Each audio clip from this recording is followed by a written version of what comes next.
Well, I'd like to finish up chapter 3 if we could, and get into chapter 4, because I really think chapter 4 of our book is where the meat, when the rubber really hits the road, whatever metaphor you want to use with that. But let's just kind of remind ourselves what we've been talking about in chapter 3. Uh, Borg and Crossan have been asking the question, you know, where was Paul going? They've already established that, after he left Barnabas, after the Jerusalem Council, where there was kind of a little dust up about, whether or not Gentile converts had to be circumcised. No, everybody agreed with that. But then they went up to Antioch, and then there was another little disagreement as to whether or not Gentile converts to what was then being called the way of Jesus, had to be kosher, had to eat kosher. And Paul said no, and everybody else said yes. And he just said, well, thank you. I'm going to be on my way. And thus he went and became following really his own path. Now, Borg and Crossan say that when Luke later writes about it, he uses the model of Barnabas as Paul going, to all of these synagogues, but that's probably not what Paul did, at least the way that Luke had him presented. What Borg and Crossan want to emphasize is that Paul's strategy, going to these provincial capitals that were unevangelized, was to, I guess, to evangelize, to preach the message to members of the synagogues who were called, and they're referred to as several times in Acts as the righteous Gentiles, or the God-fearers, or the God worshippers. So in Jewish synagogues, at least in Asia, in present-day Turkey, and wherever else in the Roman world at this time, there was like a two-tiered system. You had the inner circle of Jews who were circumcised males and followed the Jewish laws and regulations, kosher, all right down to the core, everything that you would imagine about a legalistic Jew. But then there were some Gentiles who were attracted to Judaism and kind of hung around the outside, and I'm talking metaphorically here, the outside of the synagogues. They were, kind of on the margins. They were not circumcised, but they did see something very attractive about the Jewish way of life. And it raises a question, in the Roman world, why was Judaism so attractive? If you can imagine, we're talking about the time of when the emperors themselves are starting to become, rather corrupt. We're talking about the time of Caligula, Claudius, Nero, people who do not have, the most stellar name after emperors like Augustus and then Tiberius. The Roman world is starting to really become morally unstable in a lot of ways. The mystery religions are very, very prominent, where you have people involved in for example, if you think of a Bacchanalia, or if the cult of Bacchus, or the cult of Dionysius, in terms of the Greek, you have people just basically getting drunk and then having sex with each other. You have temple prostitution, all of these things. We know that in the Roman world, a Roman man, if he wanted to, if he has a child and that child is a female, just take it out in the desert and bury it, that kind of thing. So there was a lot of, corruption, you might say, of the human spirit. I think we all have this sense that we're imbued with this, or endowed with this moral sense. But in Rome at the time, the moral sense was really starting to fray at the edges. And then here you have a group of people who meet regularly to worship. There's nothing extraordinary about the worship. There's no secret knowledge that's involved with it. There's no kind of initiation ceremony other than circumcision that you have to go in, but nothing, terribly sensationalistic about it. But they take care of their widows. They take care of orphans. They, have a very strong communal sense of, their covenant responsibility to God and to each other. And that kind of stability was probably very attractive to some Gentiles. And we know from internal sources and external sources that these people were played a large role in the synagogues where Paul went. We know from the Acts of the Apostles where Luke refers to these people, these worshipers, as God-fearers or God worshipers. You might remember Lydia, who was a seller of purple cloth, after whom our Lydia room was named. She was most likely one of these Gentile, attendees at synagogue worship, a God worshiper, so to speak. And it's this group of people to whom Paul brought his message. But we also know from external sources that these people existed. And this is where we get this inscription that Borg and Crossan refer to at a synagogue in a place, and this would be Greece, Aphrodisias, in the 1st century. So it's highly likely that, well, I shouldn't say highly, there's a possibility that Paul would have been even part of this synagogue, may have even seen this inscription on the outside of it, may have visited there, I should say. But when you read the names on this, and they're written in Greek, you can see 43% of those names are Gentile names. So the number of Gentiles in the synagogues, at least in this synagogue, and we can probably guess it's probably similar in other synagogues, were Gentile names. These were people who were actually giving their money to the community. So this is a group of people that is going to respond very well to Paul's message, because really they've got a foot in and they've got a foot out. They've got a foot in the covenant community. They abide by the moral rules and the laws, are attracted to those things, but they don't feel like they're full members of the Jewish synagogue. And along comes Paul and says, oh, guess what? The Messiah has come. His name is Jesus of Nazareth. And, he preaches about the resurrection. And now a new era has dawned. And if you really want to become part of this Jewish movement, you don't need to become circumcised. You just need to be baptized. And it's the same kind of, moral outlook. You care for the widows, you care for the orphans. So most likely what was happening, and this is why Paul was getting kicked out of many of the towns that he went to, is that he was stealing these Gentile God worshipers from the synagogues. It wasn't, very popular with some of the Jewish leaders. And so he would form these small communities. And usually these small communities consisted of people who were part of the laboring class. We know that Paul had something called a tent making ministry. Paul supported himself. He didn't rely upon handouts from people, but he really, part of his strategy was to work among the people and to, kind of ingratiate himself to them through the fact that he was one of them. And so we know that he was a tent maker, which basically means he sewed awnings, that people could attach to buildings, and then you provide sun when they're out selling their wares or not. And he would evangelize during this time. And probably when Paul was evangelizing, these communities were very, very small, and their meetings probably would have taken place in the very shops that they worked in. This is what Borg and Crossan are telling us, but we don't really know very much about, the regularity of the meetings. Were they weekly gatherings? We don't really know a whole lot about whether the Lord's Supper was practiced. We don't know about the rituals of baptism or anything.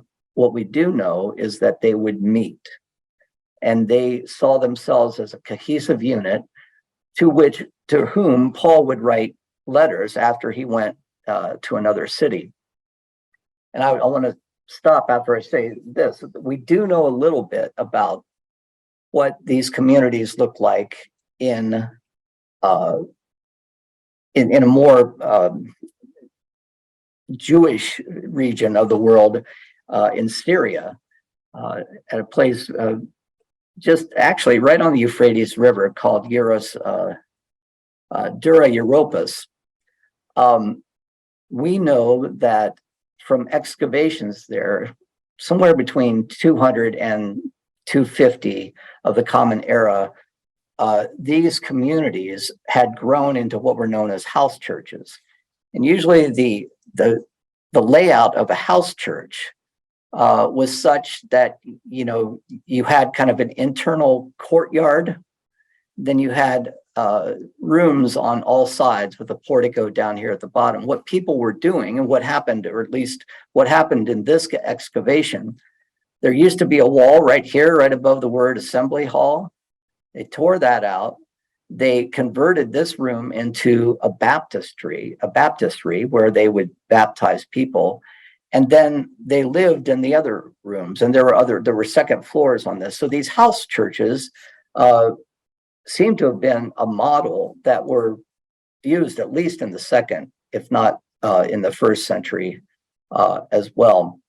So if you want to see where this was, you can see my cursor right here on the Euphrates River is where Dura Europos is. And this was excavated, I think, somewhere, well, a couple different excavations, somewhere around World War I and then later after World War II. So any questions about that so far? Paul's strategy was to poach. And speaking of poaching, kind of interesting. And you can see why it wasn't very popular with the Jewish authorities. I think we can conclude then chapter 3 right there. If there are no comments or questions you'd like to make. Dan, yeah, go ahead, Constance. What is pedestal that's there? That would be, excuse me, anyone want to guess? That would be where people would stand. It's like our podium, or it would be like our, where people would stand and may perhaps read Paul's letters or read one of the Gospels. At this time, you know, gospel in whatever form may have been circulating. You know, not everybody had a Bible, so they would pass these manuscripts around. And so you can imagine that a portion of, or in Gospel of Mark in its entirety, of course, about this time, there would have been, you know, a gospel in its entirety would have been read to the people. And that would, you know, be the place from which would be read. And so, any other? Yeah. Go ahead, Denny. Pulpit. Yeah, the pulpit. I'm sorry. Podium. Okay. Sometimes words elude me. So I wanted to start with this. I think it's a sensational, I don't mean sensationalistic, but a sensational beginning to a chapter. And I want to read it. I guess this is on page 93, trying to pick up where we are here. But this sets the tone for the entire chapter. What Borg and Crossan are going to do they're going to try to place the Jesus movement in the context of the larger Roman world. And I'd like to use the term meta-narrative.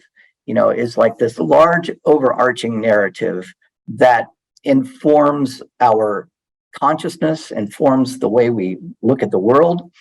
It informs, you know, and sometimes it's not always, it's usually tacit. It's not always, you know, really clear to people. But we hold a value system in common based upon a meta-narrative. An example of a meta-narrative would be the kind of narrative we see in the United States of people who are independent and, you know, pull themselves up by their own bootstraps and things like that.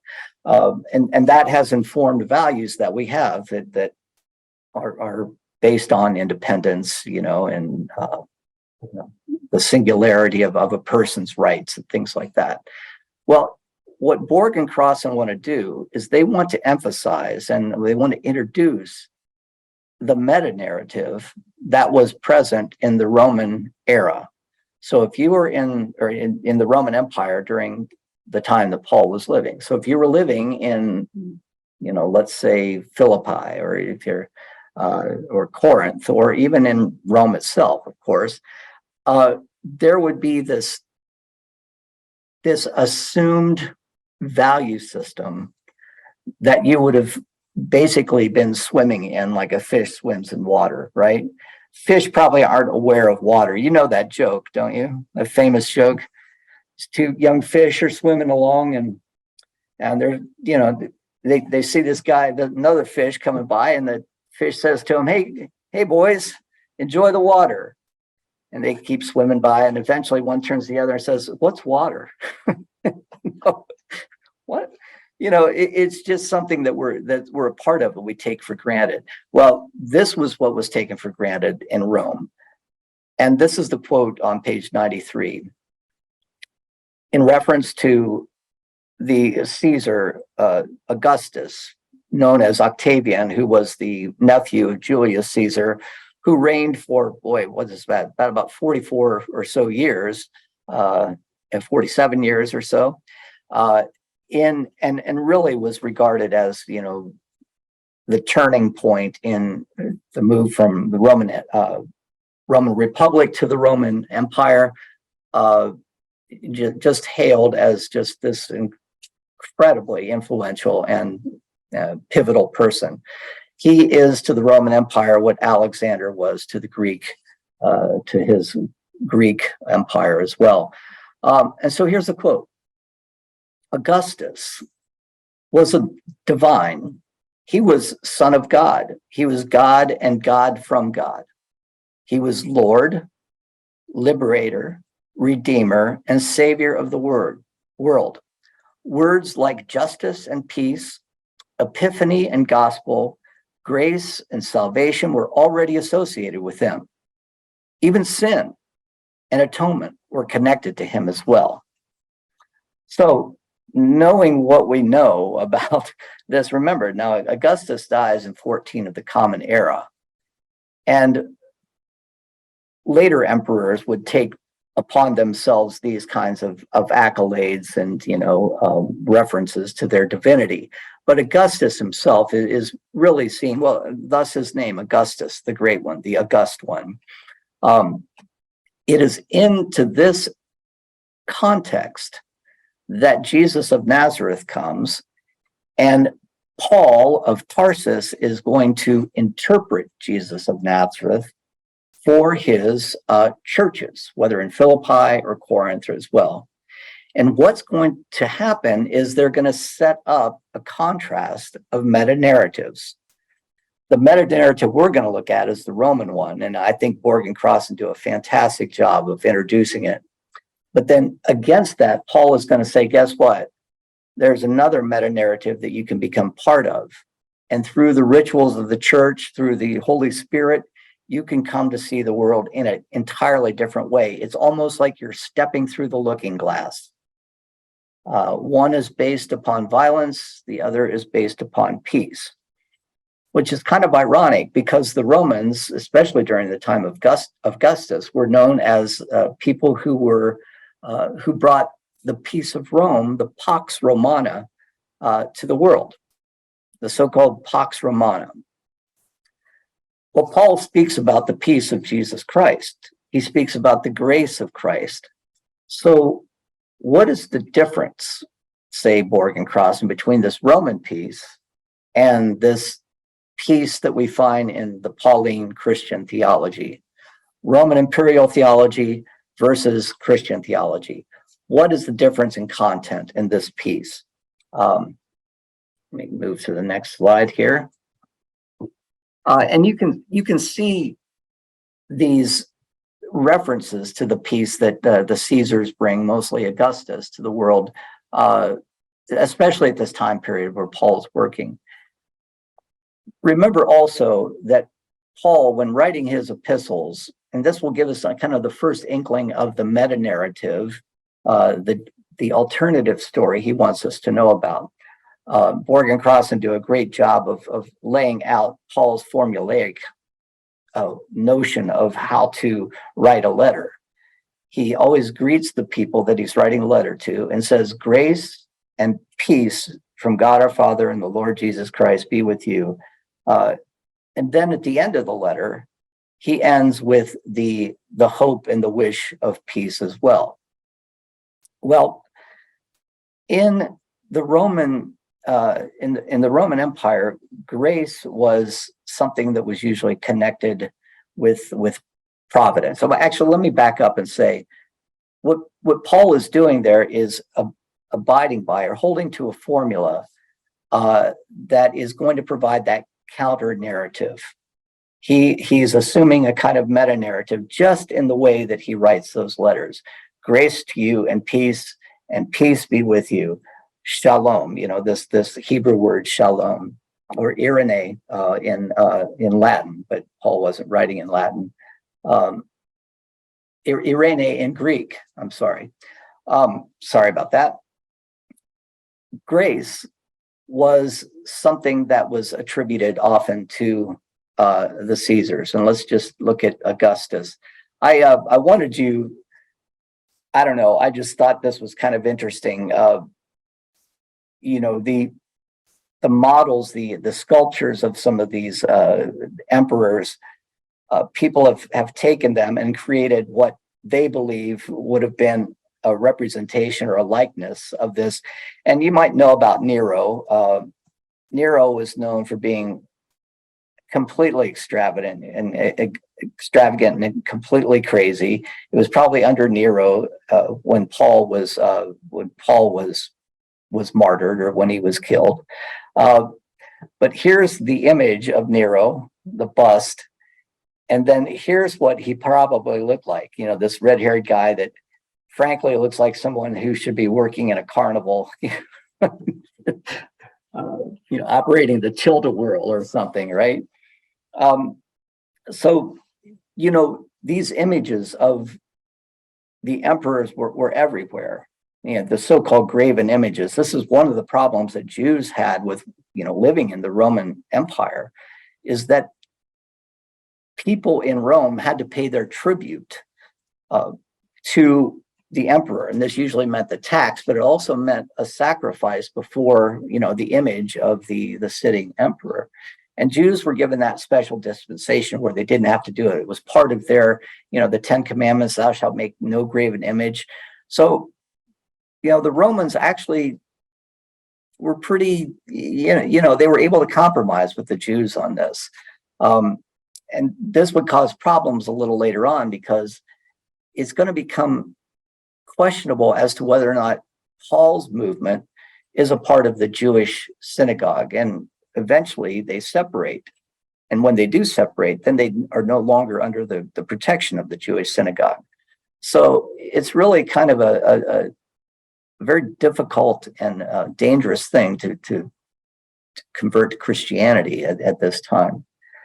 But grace in the Roman world, there's a philosophy that's very prominent at this time, and it's called Stoicism.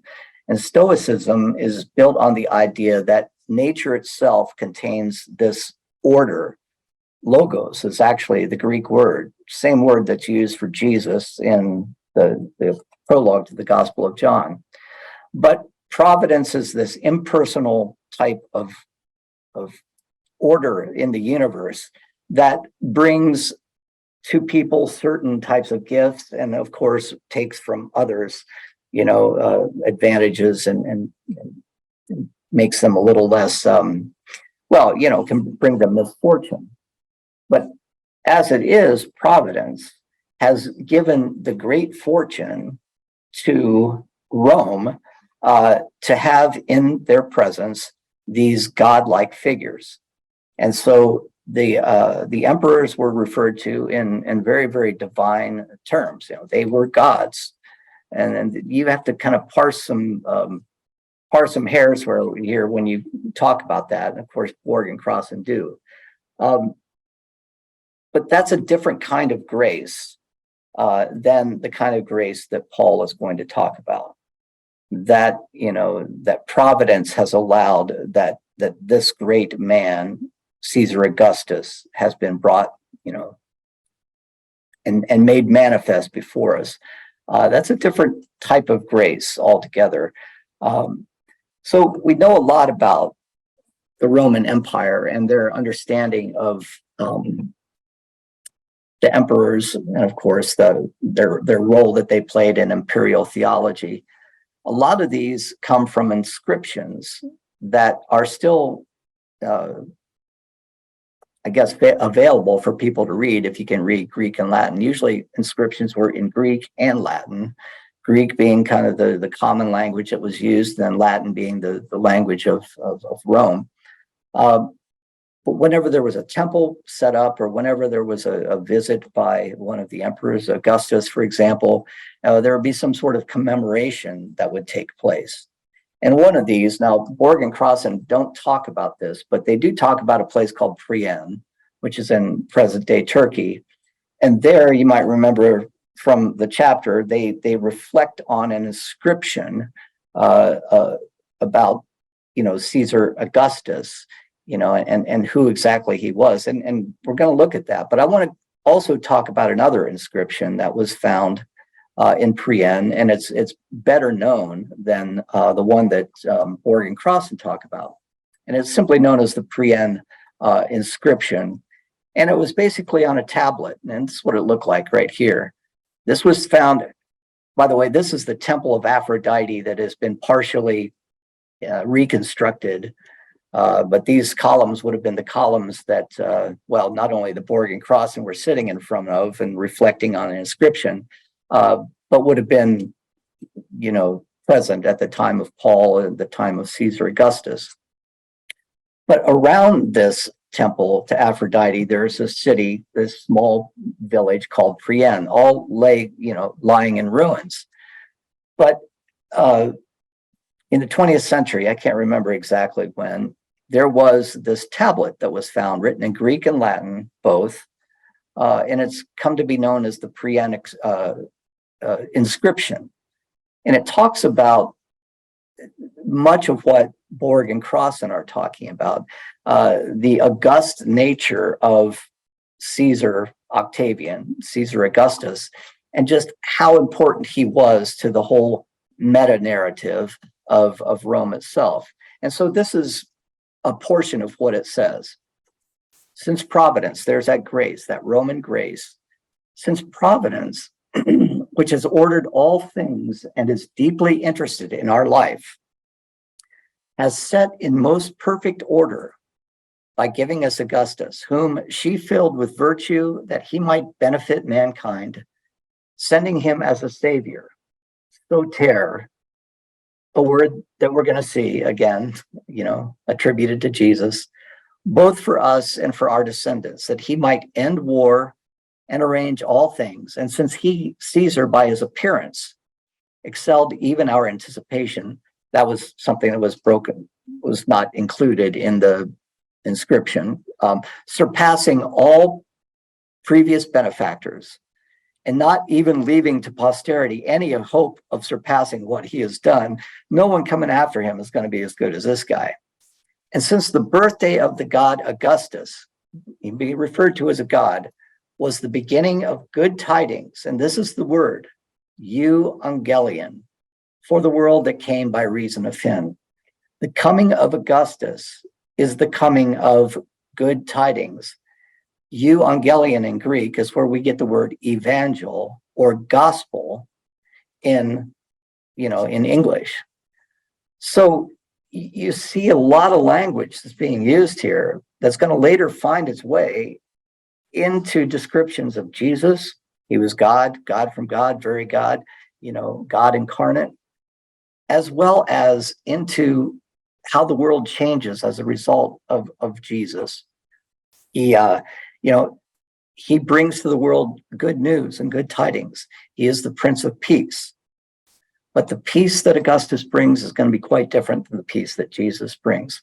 And just as a little aside here, I don't want to spend a lot of time on this because I want to get back to our chapter, but these Roman emperors were were quite egomaniacal, as you might imagine. We're not, we don't often know very much about time and calendars, or at least it's just not part of my upbringing about the history of how we came to have 365 days in our calendar. But the Roman calendar, after, let's say in the 3rd or 2nd century, it usually just had 10 months to it, 310 days or so. Julius Caesar, however, went to Egypt, and this calendar that we're talking about, the early Roman calendar, was very, very unreliable. They were always having to add days to it. Julius Caesar, when he went to Egypt, he saw how they based their calendar on the 365 day year that we know so well. So he brings this idea back to Rome, and he, after the battles that make him the supreme emperor of Rome, he issues a decree that a new calendar would be established. But remember that those 310 days that the Roman calendar used to have now need some sort of supplement. So Julius Caesar adds a month in his name. And this kind of gives you an idea of the egomaniacal nature of both Julius Caesar and Octavian, Caesar Augustus. And this is where we get the name for the month of July. July, the year of Julius Caesar, right? Well, later, after there were still some squabbles about having to get this, one of the months was just simply named the 5th, the 6th, the 7th, and the 8th month. And so Augustus becomes emperor, and he says, well, by golly, Julius Caesar, he had his own month. I want my own month. And so this is where we get the name August. Now, am I telling you something you already know? And I find this fascinating. This is where we get the name August, right? And after that, there was the 7th month, September, for September is the 7th month. The 8th month, October, OCT, the 8th, November, the 9th month, and finally January was the 10th. But eventually that becomes a 12-month calendar. Now, this is where I wanted to go with this, because it's going to inform our discussion later. The Roman calendar started in March. It was, the Ides of March. It was the full moon of March. This is when the Roman calendar began. And March, the names of the months they're named after the Roman gods. So in January, which was the 11th month, then it's named after the god Janus, the god of beginnings, and the god of transitions and gates and time.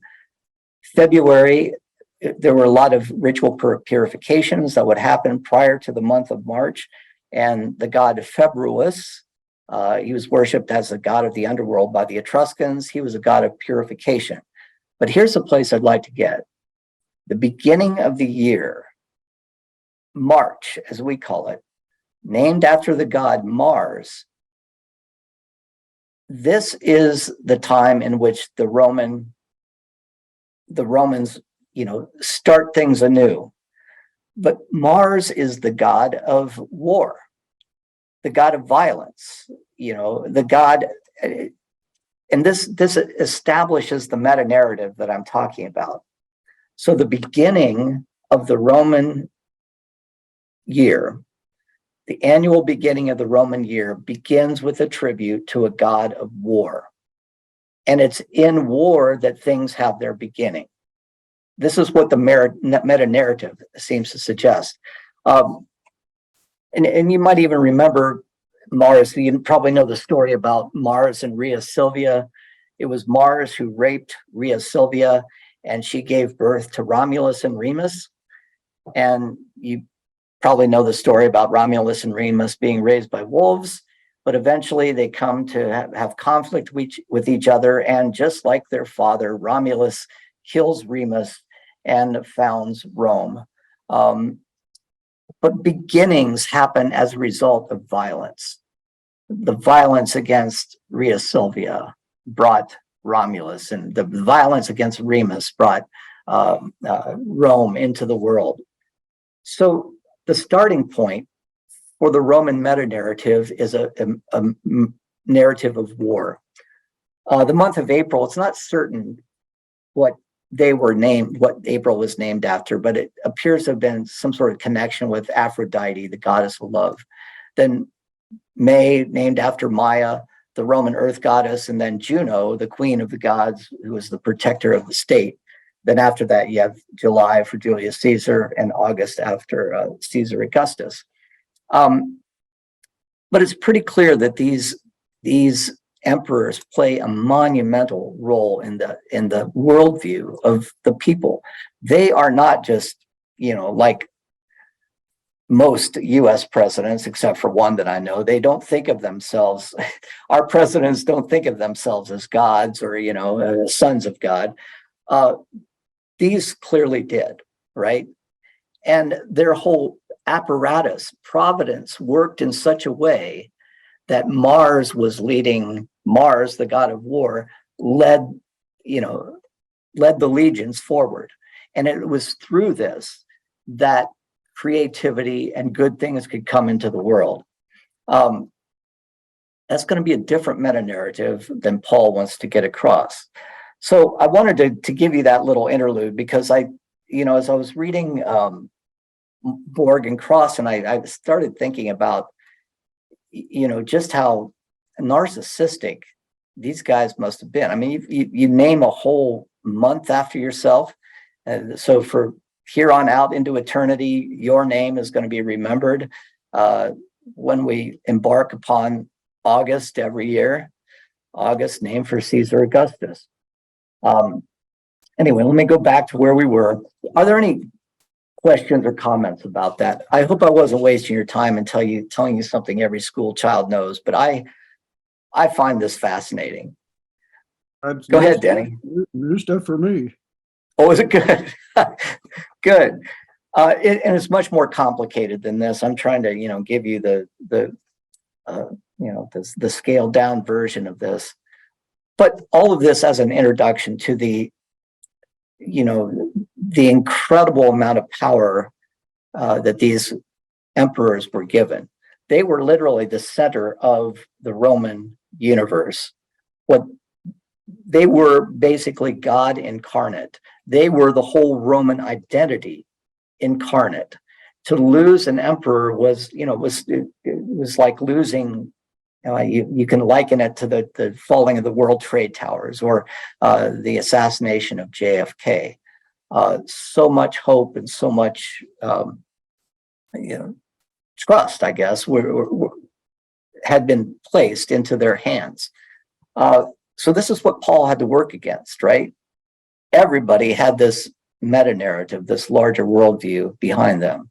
So what can we tell about these Caesars from these inscriptions? Well, on page, let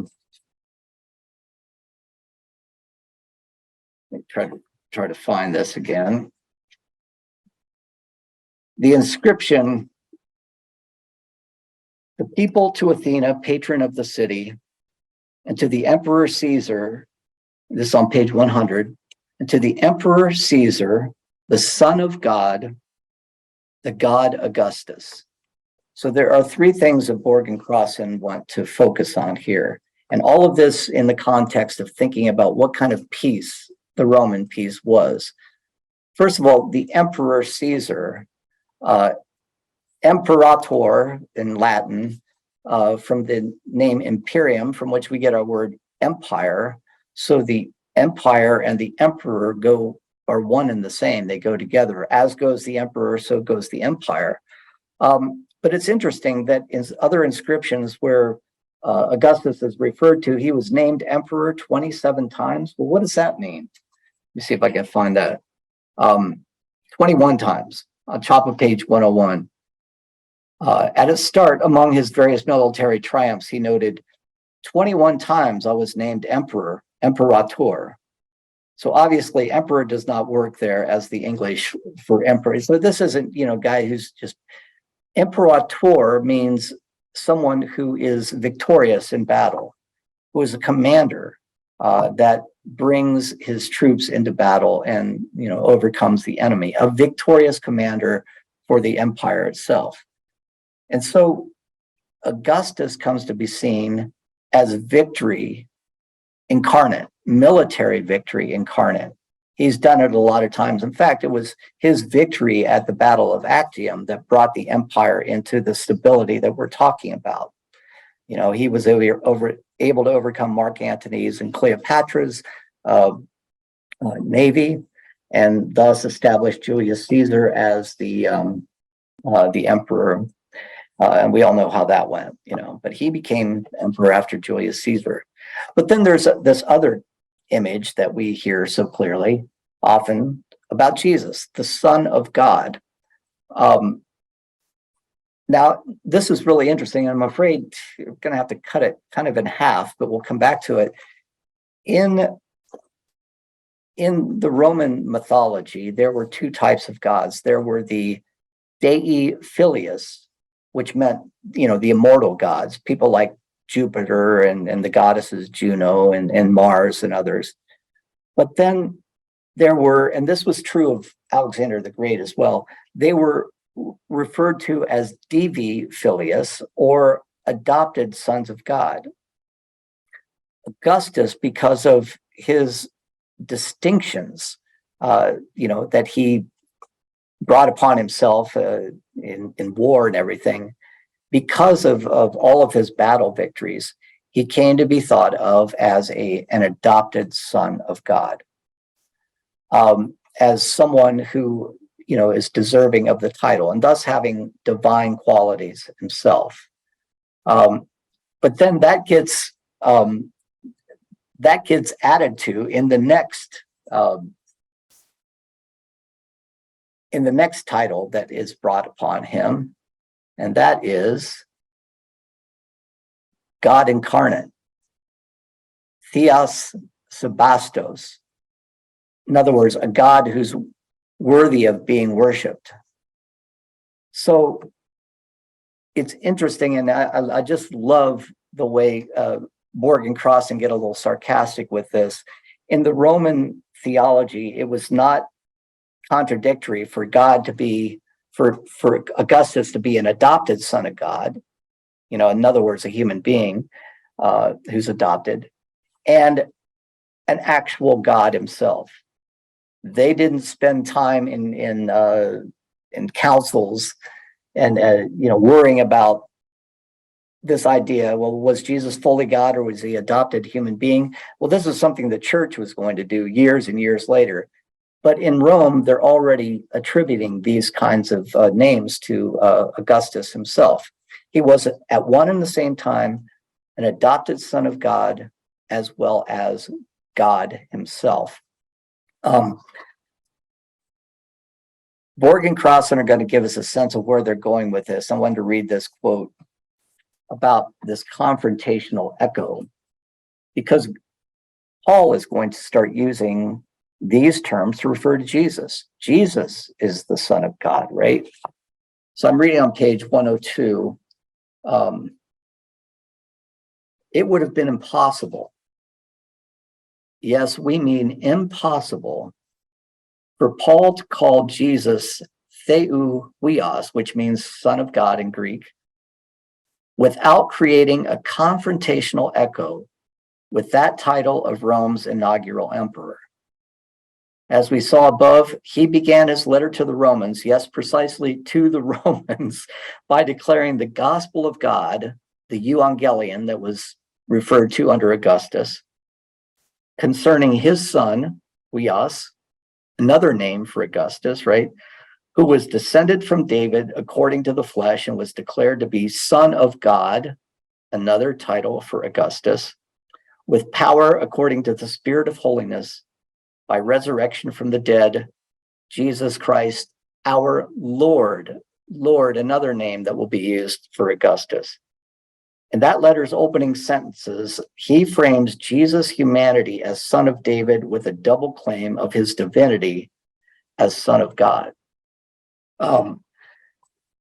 So now you're in the Roman Empire and you're creating a religious group whose very claims of who they follow are in direct confrontation, are in direct contradiction to what was essential for any Roman if they wanted to enjoy the peace of Rome as it was established by Rome, the Pax Romana. So we have a confrontation of worldviews. Two meta-narratives are being placed side by side. Before we go, I want to kind of conclude with where, and we'll come back to this, with where Borg and Crossan can conclude. And we'll elaborate on this when we come back. But to the question, what is this content of the Roman peace? And how does it differ from the Christian peace? When we talk about the Pax Romana, what are we talking about? How was it established? And what is assumed in the meta-narrative that everybody in Rome would have, taken into themselves, whether either consciously or unconsciously?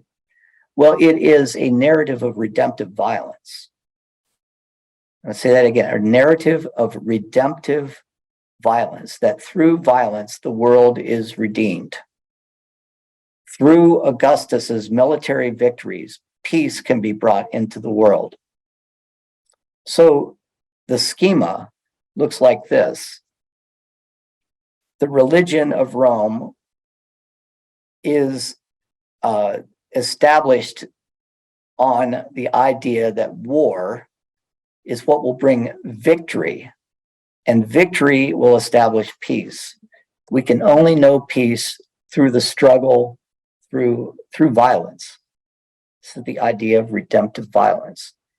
And, this week I've been thinking about this just so much, because when we think of toxic masculinity, which is just everywhere around us, and we think about the white supremacist undertones, or now clearly, overtones of the white supremacist movement.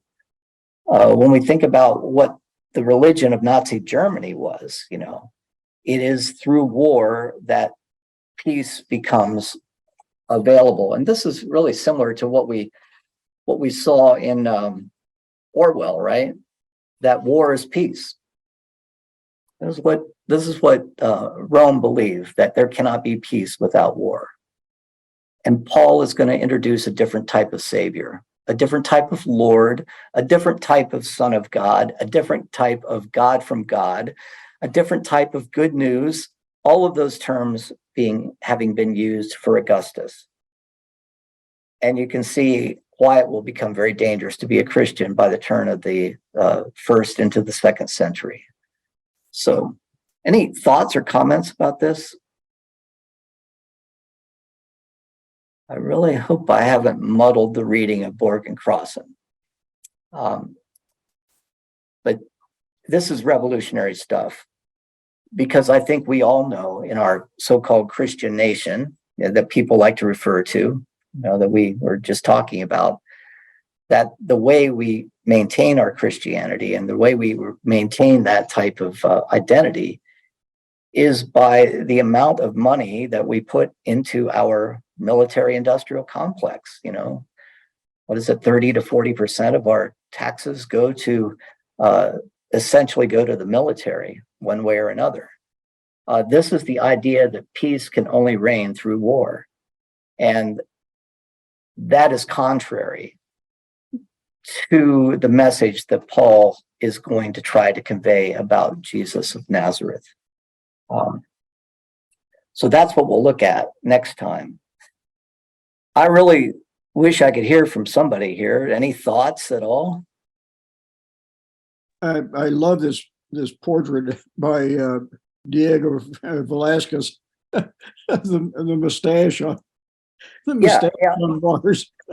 Yeah, and there's a kind of a homoeroticism as well to it, right? That is it's also still very contemporary. This idea of toxic masculinity toxic masculinity and the erotic nature of violence that, that at least we saw with the Nazis, very clearly with the Nazis. Yeah, that's why I put it on there. I just thought there were so many other images of Mars, and the founding of Rome having taken place through a violent act of rape, and then a violent act of murder. Good things come from this, right? This is redemptive violence at its core. And it's okay. Well, it's not okay, says Paul. We're going to show you a new way. Mac, did you want to say something?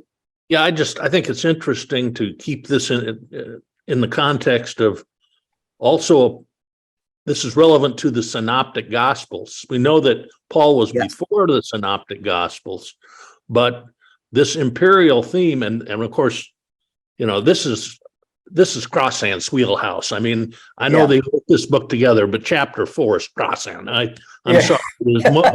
His big book is God and Empire, and this is right in, right where he wants it. Yeah. But it's also a theme in the Synoptic Gospels, especially if you understand this first and then take it back to the Synoptic Gospels. Yeah. Even an interpretation of the parables. If you think about the conflict between Roman Empire and Christianity, I mean, the first one that leapt to my mind was the conclusion of the Gospel of Mark, when they have the Roman centurion standing, at the crucifixion, and his word, the only one who recognizes this, by the way, being a Gentile. Right. Truly, this man was the Son of God. Well, pretty blatant thing for a Roman soldier to say. Right. Yeah. Especially after how it's been prefaced, if you read it chronologically with Paul, right? Another person, by the way, who I think is even more established on this empire versus Christ idea is Richard Horsley. Have you read much of him? He teaches at University of Massachusetts, but that's been his focus since his dissertation many years ago, and he's really good. It's really good. If you like this kind of idea, the idea of the conflict between Christianity and Rome, and the Roman Empire, and the Christian kingdom of God, Horsley is another person to look at. So, any other comments? Another word for redemptive violence seems to me is purification or cleansing that runs like a arrow right through where we are today. Are you kind of talking about ethnic cleansing, you mean?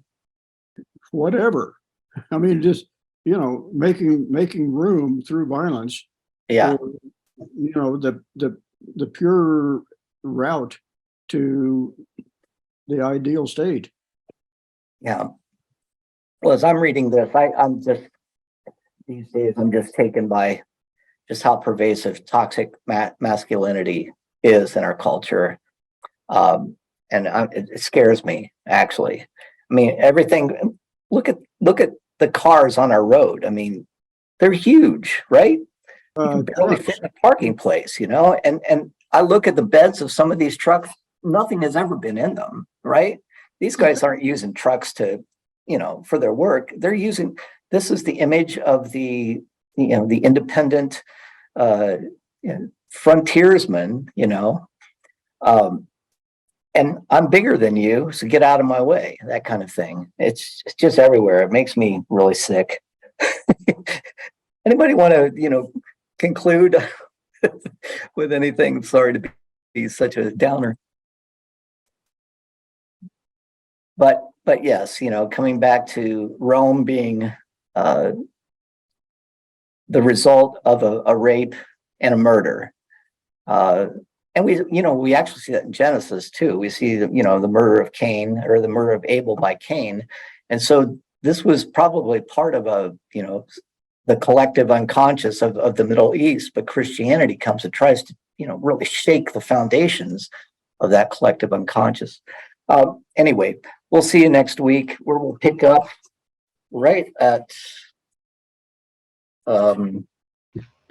page 1. Oh no, sorry, excuse me. Yeah, let's call it 104. Right here, from tent site to temple wall, page 104. So thanks, everybody. Stop You the did. share. Dan, Any last words, any announcements or anything like that before we go? Constance, have fun in California. Thank you. Yeah. All right, I'll see y'all later.